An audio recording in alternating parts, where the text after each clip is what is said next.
Wow. We're going to need time to digest both these papers and all the questions that have arisen. Marie-Claire has left us with a very, very important one. Why these changes and why now this really radical shift in ideas about more? I'm wondering if we want to open with that question or sort of save it for the big question after this other I've taken a questions. bit too much time, knowing that I have time. We have time? 10 minutes. 10 minutes. No? Anyway, questions. I'd say 5 to 10 plus lunch. Yeah, that's much. Oh, We can carry on lunch table. No problem. I have no idea what's going on. no worries. Oh dear. Oh yeah, we can have questions, but not too many. Not too many. Are some of these lesser-known works reasonably easy to read? For example, this Household of Sir Thomas More sounds interesting. I would like to read it. Exactly, yeah, it's perfectly readable.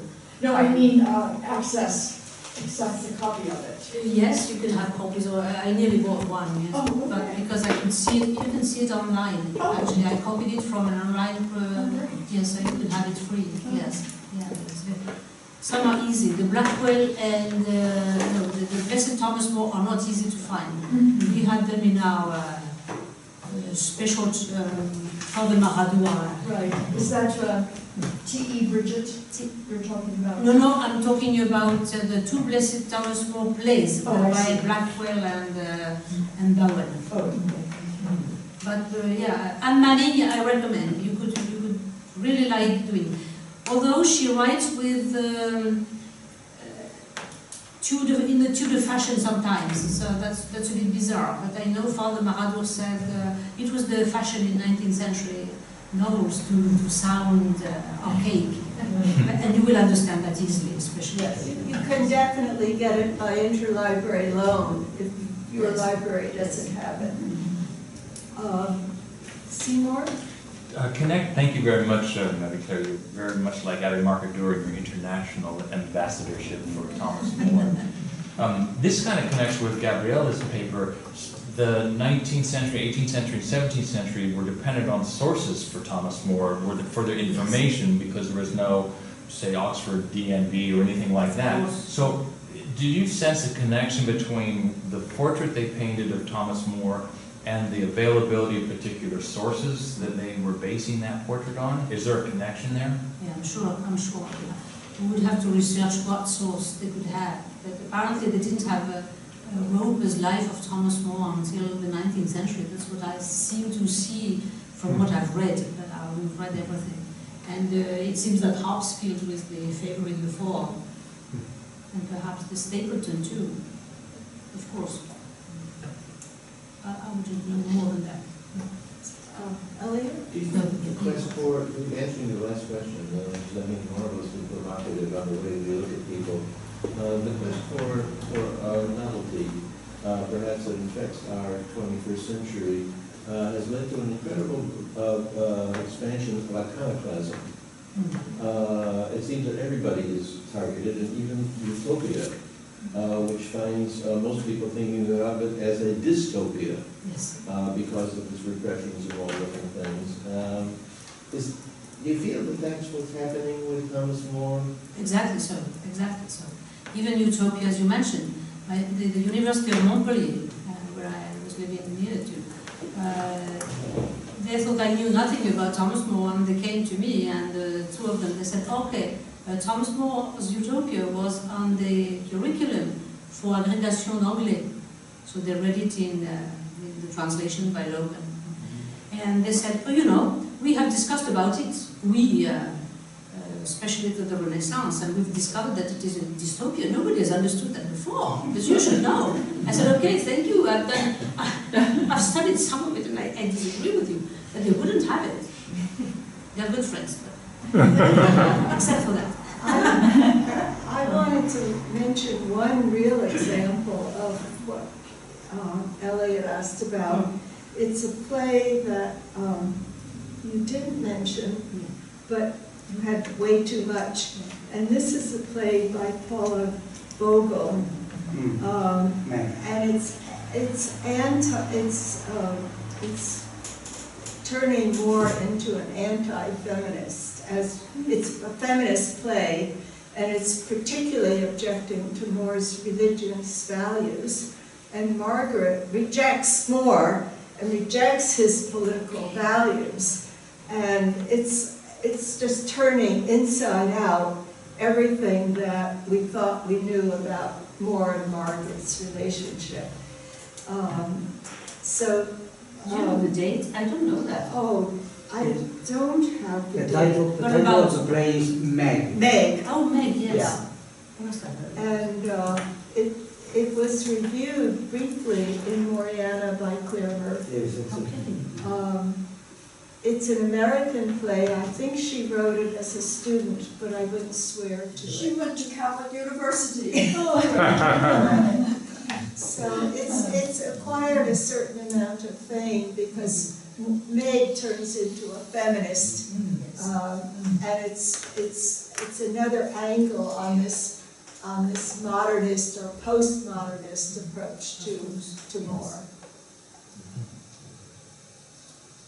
May I just say one thing, just really a comment, that why is Moore seen differently through the ages? Well, it's really summed up in Robert Volt's title, A Man for All Seasons. For all seasons. I mean, he saw him as that, as somebody Yes. with many, many facets. Exactly. Yes. And even his relationship with his daughter, which is so touching and involving, he's quite repressive to her, which he wants to publish. He doesn't think that's correct, and having exposed her in a way as this child of his who he's educated brilliantly to be a humanist, and show her off to the king, he then, when she wants to do something for herself, he represses her. Right. It's both sides. Yes. That can be explained too from what Moore wrote, from what Moore was. I mean, pride for him was the eminent sin, and he wanted to avoid pride in his daughter. He wanted to celebrate her, but not publicly, because that would have been too much. I think he just couldn't cope with this. That's my opinion. Not wrong. I don't think that Thomas More was trying to repress No. his daughter from publishing her works. No. What he says is that you seem to be happy with the domestic audience, like your father Yes. and your husband seem to be audience enough for you. But nowhere it says that Moore was trying to restrain Margaret from publishing her translation of Erasmus, but rather that she was herself somehow reluctant to enter into the world of literature. And eventually she did, but when she published her translation, it was an anonymous work. But I don't think Thomas More was trying to stop her from I think he was ambivalent. I'm going to have a slightly different take on this. On the one hand, he didn't want her to publish. She was only 19 when she published that, so she was still young. But before that, he was showing off her letters to other people. Yes. So when I read closely what he seemed to be saying, he was worried about her public appearance, as if she were in a theater or open to public gaze. And he was also thinking of the enmity that would accrue to her, misinterpretation. My own feeling is that he changed his mind, but we can't document that. Now, John Guy portrays Moore as adamantly opposed, and that was purely Margaret's decision. I don't know that we can prove that one way or the other, but even the title page is is ambiguous, because while they don't give her name, they give enough material information To about her identify her. that anyone who knew, who was in that circle, would know who she was. And, I mean, another example is that when Vives published his work, the names of the daughters were given. But when it was translated into English, only the initials were given. Oh. And so I think in Moore's mind, or the translator Hurd's mind, there's a distinction between an elite group who knows and the commoner or the less learned and educated who, it's more dangerous when it goes public. Yes. And Moore objected to the translation of Utopia, I think for the same reason. He was perfectly fine with it being published and republished in Latin, but wow, if you translate it into the common tongue, They won't understand. it's exposed to more people. But the thing is that in one of the letters that Thomas More addresses to his daughter, Yeah.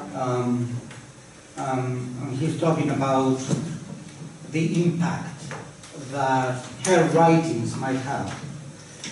He uses the word, it is a Latin letter, he uses the word contenta. Now this contenta has often been translated as an imperative. Content yourself with having a domestic audience. But it is not an imperative. It is rather past participle. You seem to be content, you seem to have enough with having your works read by a domestic audience, which does not imply that you will, at least that's the way I see it, which does not mean that you will eventually want to publish your work and to become a known figure, even in a close circle of humanists. That's mine. There are different ways to interpret that relationship, and different critics have come out with very different ideas about it. Mm-hmm. And I'm going to leave it at that because we want to Okay, we have to go. well, we're having lunch, isn't Yes. it? And then we come back, I hope, Yes. to this larger question of what happens in the 21st century about these shifts. And Yes, yes. the same thing is applying to Margaret Buber. Yeah. Yeah. Well, Thank you both very